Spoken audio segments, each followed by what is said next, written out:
Lecturas de la 32ª semana del tiempo ordinario, miércoles 9 de noviembre de 2022. Somos templo de Dios y el templo de Dios es santo. Jesús nos dice que nada destruirá el templo de Dios. Bienvenidos a mi canal Catholic Back. Reflexión y fe. Una puerta a la esperanza.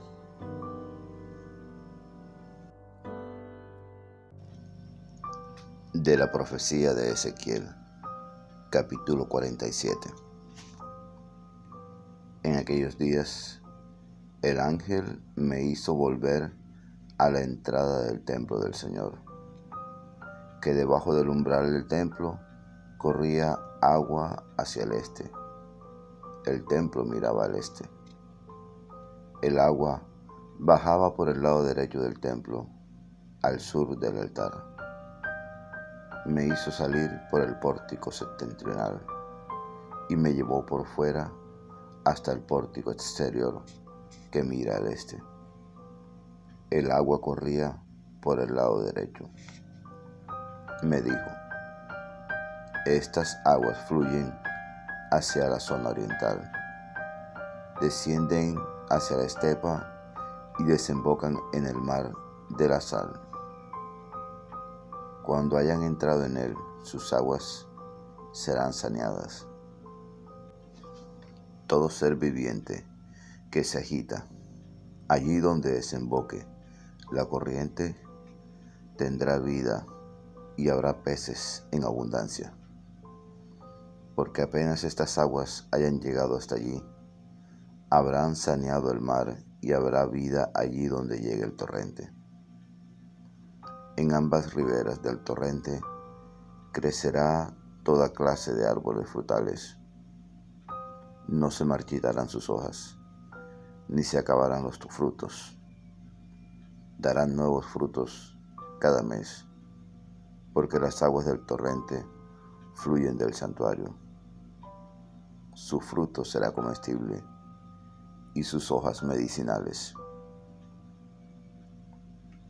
Palabra de Dios. Te alabamos, Señor.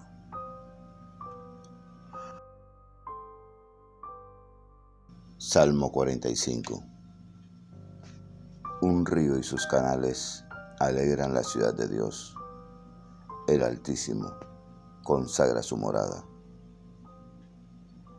Dios es nuestro refugio y nuestra fuerza, poderoso defensor en el peligro. Por eso no tememos, aunque tiemble la tierra y los montes se desplomen en el mar. Un río y sus canales alegran la ciudad de Dios. El Altísimo consagra su morada. Teniendo a Dios en medio no vacila. Dios la socorre al despuntar la aurora. El Señor del universo está con nosotros. Nuestro alcázar es el Dios de Jacob. Venid a ver las obras del Señor, las maravillas que hace en la tierra. Un río y sus canales alegran la ciudad de Dios. El Altísimo consagra su morada. Lectura de la primera carta del apóstol San Pablo a los Corintios, capítulo 3, versículos 9 al 11, 16 al 17. Conforme a la gracia que Dios me ha dado, yo, como hábil arquitecto, puse el cimiento, mientras que otro levanta el edificio. Mire cada cual cómo construye, pues nadie puede poner otro cimiento fuera del ya puesto, que es Jesucristo. ¿No sabéis que sois templo de Dios y que el Espíritu de Dios habita en vosotros? Si alguno destruye el templo de Dios, Dios lo destruirá a él, porque el templo de Dios es santo, y ese templo sois vosotros. Palabra de Dios, te alabamos, Señor. Lectura del Santo Evangelio según San Juan, capítulo 2, versículos 13 al 22. Por la señal de la Santa Cruz, de nuestros enemigos, líbranos, Señor, Dios nuestro, en el nombre del Padre, del Hijo y del Espíritu Santo. Amén. Se acercaba la Pascua de los judíos y Jesús subió a Jerusalén y encontró en el templo a los vendedores de bueyes, ovejas y palomas, y a los cambistas sentados, y haciendo un azote de cordeles, los echó a todos del templo, ovejas y bueyes, y a los cambistas les esparció las monedas y les volcó las mesas. Y a los que vendían palomas les dijo: quitad esto de aquí, no convirtáis en un mercado la casa de mi Padre.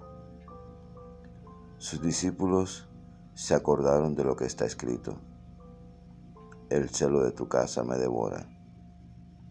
Entonces intervinieron los judíos y le preguntaron: ¿qué signos nos muestras para orar así? Jesús contestó: destruid este templo, y en 3 días lo levantaré. Los judíos replicaron: 46 años ha costado construir ese templo, ¿y tú lo vas a levantar en 3 días?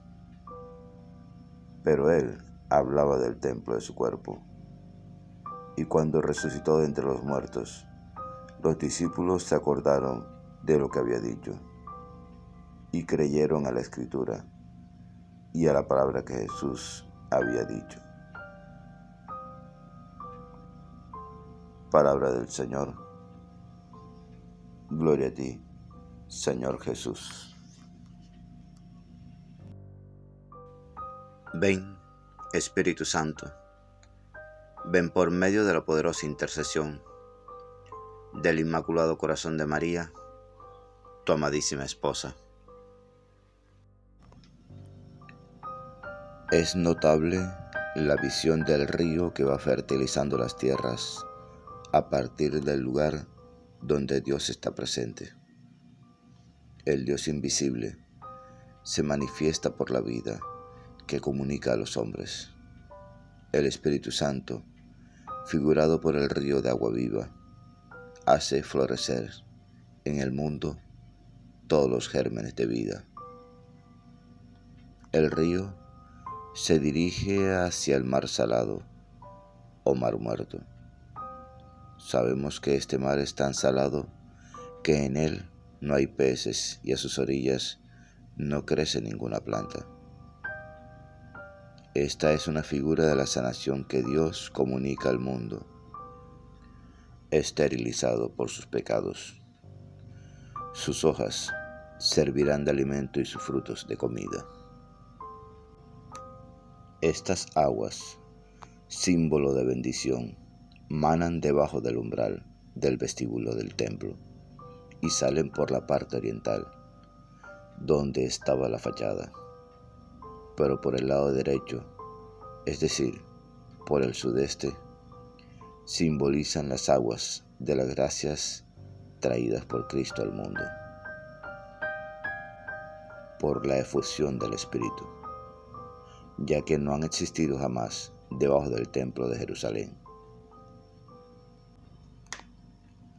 Pablo, en la segunda lectura, se presenta como ministro de la nueva alianza, que tiene por mediador a Cristo y se basa en la fuerza del Espíritu, fuente de vida. Por lo mismo, es infinitamente superior a la antigua alianza que tuvo por mediador a Moisés y está basada en una ley que no proporcionaba las fuerzas para cumplirla. Sabemos que Pablo es un fundador de iglesias.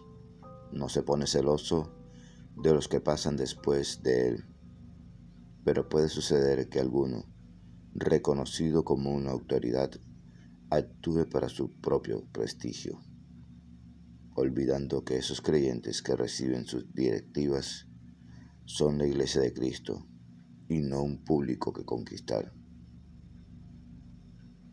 Cada uno se fije cómo construye. Podemos ver en este texto cómo cada uno construye sobre un terreno ya preparado por otras generaciones. Lo importante no es realizar cosas que se vean y tengan éxito inmediato, sino más bien algo que perdure para siempre. Y todo esto sin olvidar nunca que nadie puede poner otro cimiento que el que ya ha sido puesto, que es Jesucristo. En el Evangelio nos damos cuenta que Jesús no ha empezado todavía su predicación. Se dirige al templo de Jerusalén, que es como el corazón del pueblo judío y el símbolo de su religión, pero también es el lugar donde se han establecido la corrupción y el afán de poder. Es el lugar donde solamente los sacerdotes ejercen las funciones sagradas. Ahí es donde el pueblo necesita recurrir a su ministerio para ofrecer sus víctimas. Del templo deriva la autoridad y el poder de los sacerdotes. El templo es el lugar donde fluyen las ofrendas y los dones de todo el país. Los jefes de los sacerdotes disponen de este tesoro. Además, son ellos los que aprovechan los impuestos que pagan los vendedores y los cambistas del templo. Me devora el celo de tu casa. Los insultos de los que te insultan cayeron sobre mí. Esto estaba escrito en el Salmo 69. Y en realidad, el odio de los jefes, de los sacerdotes, llevará a Jesús a la muerte. En ese tiempo los apóstoles no podían comprender estas palabras. Para ellos no había cosa más sagrada que el templo y la Biblia, la Escritura. Pero algún día sabrán que la insignificante palabra de Jesús tiene tanto peso como toda la Escritura, y también comprenderán que Jesús es el verdadero templo.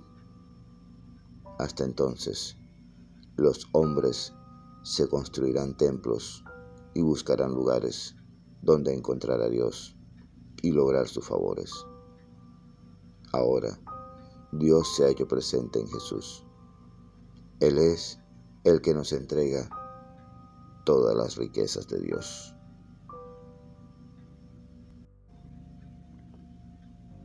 Señor, tú que edificas el templo de tu gloria con piedras vivas, permítenos comprender que celebramos la construcción del templo espiritual, que es la Iglesia Universal. Ilumina y proteja al Papa, para que sepa guiar a tu pueblo por el camino de la santidad. Te lo pedimos por la intercesión de la Santísima Virgen María, Madre de la Iglesia. Amén. La lectura diaria del Evangelio es un encuentro con Jesús. La Sagrada Biblia no es un libro que hable de Dios, es un libro donde Dios nos habla a cada uno de nosotros. Atrevámonos a entrar en esa conversación. Dios les bendiga grandemente y el Espíritu Santo les ilumine en todo momento y en todo lugar. Amén, amén y amén.